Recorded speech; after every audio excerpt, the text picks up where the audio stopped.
Okay, in this business bite, I want to talk about avoiding business insanity. I read not long ago that a light bulb has the same potential as a laser beam. One lights up the room and the other cuts through metal when it's focused. That's really interesting because it occurred to me that we can be so scattered in our businesses and careers and our church work that we lose our effectiveness because we're scattered across too many things and our energy is not focused into our key gifting or a key project and trying to spread us across too many things at one time.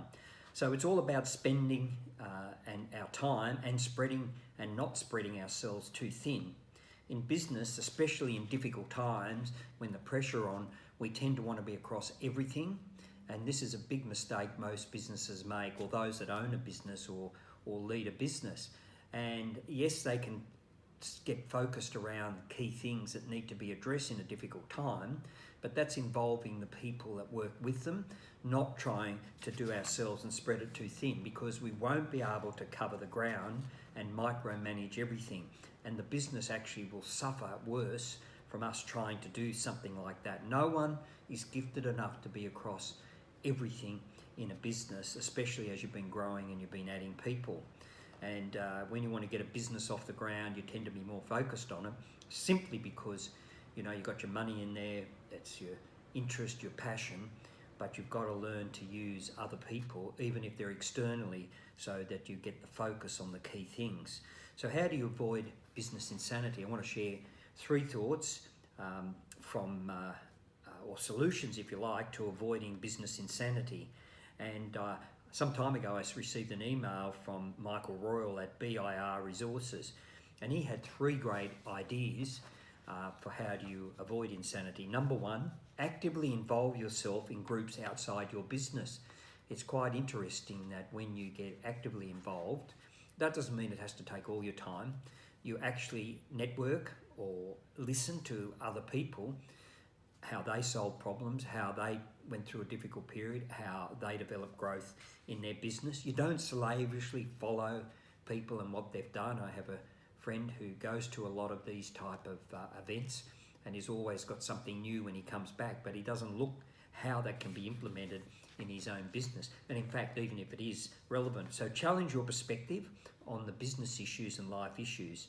I personally found that when you get actively involved outside of the business, it brings a new perspective and it opens your mind to think outside yourself, and it gives you a fresh focus.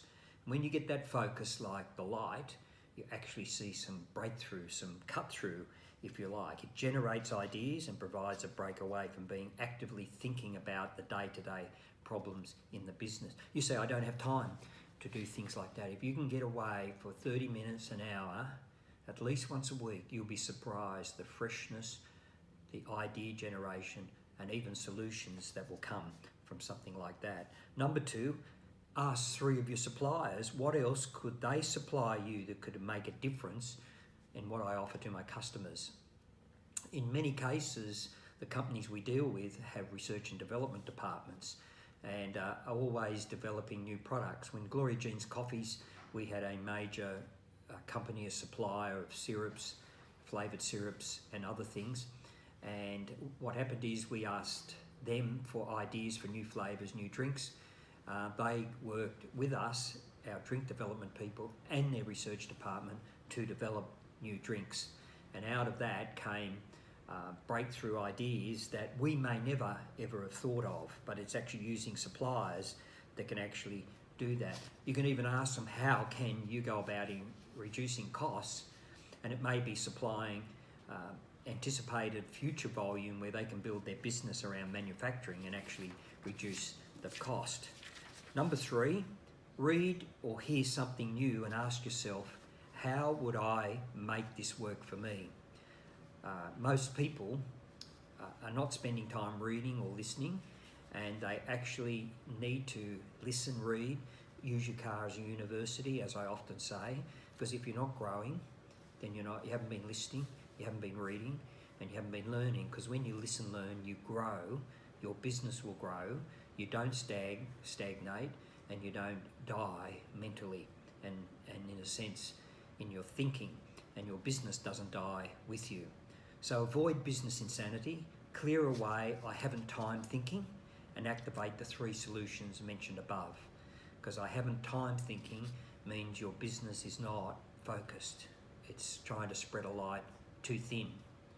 So until next business bite, get focused.